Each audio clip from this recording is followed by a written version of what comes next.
Você sabe que são pensamentos intrusivos? Eu estava aqui preparando essa minha conversa com vocês hoje e caiu uma matéria na minha mão. Pensamentos intrusivos. Eu nunca tinha ouvido falar dessa forma, pelo menos, né? O conteúdo, sim. São pensamentos que aparecem do nada, a qualquer hora do dia ou da noite, independente da situação. Ficar pensando coisas absurdas, que eu chamo de coisas irreais, né? Que pode acontecer com você ou com sua família. Essa publicação é no site Boa Forma, que chegou para mim, né? E ela fala sobre uma pesquisa sobre esses pensamentos e diz o seguinte: para algumas pessoas, esses pensamentos vêm e vão sem causar grandes desconfortos. São coisas repentinas ali, né? Rápidas. No entanto, existem aquelas que têm uma grande dificuldade em parar de pensar sobre esses intrusos, ao ponto de ser difícil de continuar com atividades do dia a dia. E muitas vezes tentamos combater esses pensamentos com distrações ou tentativas, muitas vezes frustradas, de nos concentrarmos em outra coisa. Porém, uma nova pesquisa da Universidade Hebraica de Jerusalém descobriu que talvez nós estejamos lidando com esses pensamentos de maneira errada. Então, tudo que fica ali remoendo, né, e projetando o futuro. Os pesquisadores sugerem que, ao tentarmos nos distrair desses pensamentos, estamos tornando-os mais fortes. Os doutores Isaac Franklin e Aaron Elder, acho que é isso, explicam na pesquisa que a melhor forma de acabar com o pensamento intrusivo é por meio de um pensamento proativo, que eu chamo de ação mesmo, né? Cada palavra inicial foi mostrada para cada participante um total de 5 vezes. E o desafio era buscar uma resposta diferente. Cada palavra inicial foi mostrada para cada participante um total de 5 vezes. E o desafio era buscar uma resposta diferente cada vez que a palavra surgia. Para alguns participantes era permitido repetir a mesma palavra de resposta dita anteriormente. Essas condutas diferentes foram a chave para a compreensão da lida com pensamentos intrusivos.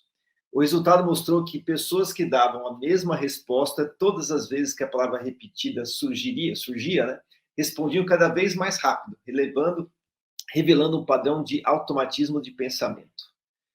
Por outro lado, aqueles desafiados a darem uma resposta diferente todas as vezes que não caíram no automatismo e a repetição subconsciente de uma ideia.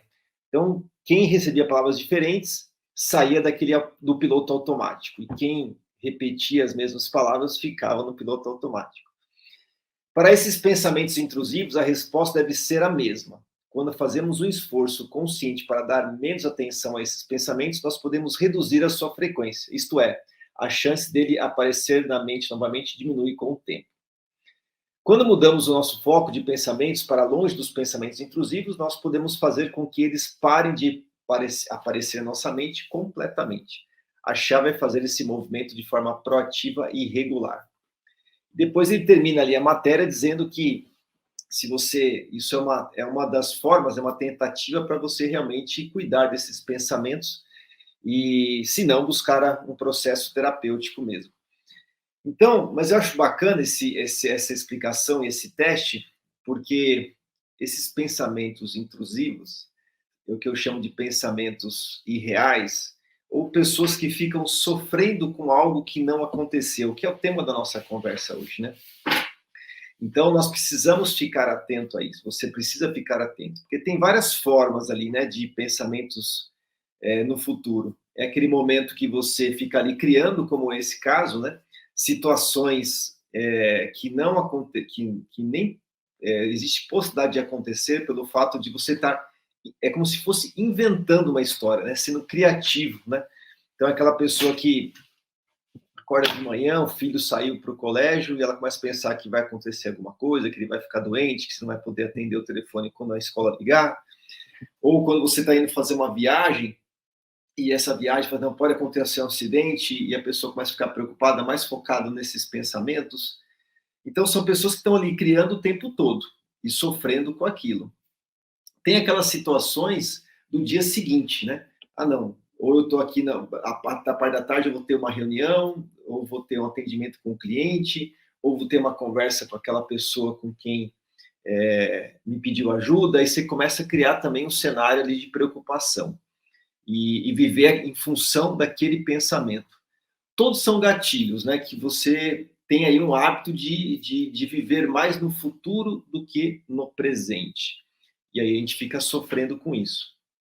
Quando essa matéria traz que eles testaram palavras diferentes, dentro da jornada a gente tem esse caminho, né? A gente começa a organizar esses pensamentos, porque o processo de você viver no futuro é porque você está ali no piloto automático, né? Aqueles pensamentos repetitivos. Então, a gente começa a organizar esses pensamentos. E quando a matéria fala assim de forma proativa e regular, acho que esse que é o ponto principal. Quando a gente começa a cuidar dos nossos pensamentos e sentimentos, principalmente quem tem essa tendência a ficar mais no futuro do que no presente, isso tem que ser um processo regular. A gente tem que começar a inserir esse hábito de cuidar desses pensamentos ao longo do nosso dia. E eu diria para você assim que o, o foco da jornada é fazer com que você viva o presente, que é um desafio, né, para as pessoas que estão no piloto automático. Então a gente começa organizando todo o nosso processo para viver o presente. Tudo que é hábito que nos leva a pensar no futuro, que pode ter vários padrões por trás aí. Então, por exemplo, se você é uma pessoa controladora, tende a ficar pensando muito no futuro, né? O que pode acontecer com as pessoas com quem eu gosto, com quem eu convivo, os filhos ou em relação ao trabalho, porque eu preciso controlar esse futuro, eu preciso criar situações onde eu possa dominar aquele momento para eu me sentir mais confortável. Então, por exemplo, ser controlador é uma pessoa que tende a ter uma ansiedade e viver mais no futuro. Eu costumo dizer assim que quando a gente trabalha com a incerteza, né, se permite seguir o fluxo da vida, você se prepara muito mais no presente para estar pronto para qualquer possibilidade do que quem queira controlar e entender como será o futuro. Então, isso é um exercício bacana, assim, de você realmente focar no presente e entender que, por exemplo, eu posso estar pronto para várias situações e deixar a vida fluir, né, nesse processo e não tentar controlar o futuro. Então, um hábito de pessoas que vivem aí sofrendo com o futuro pode ser uma pessoa controladora, uma pessoa que realmente esteja buscando tentar sempre o que pode acontecer nesse processo.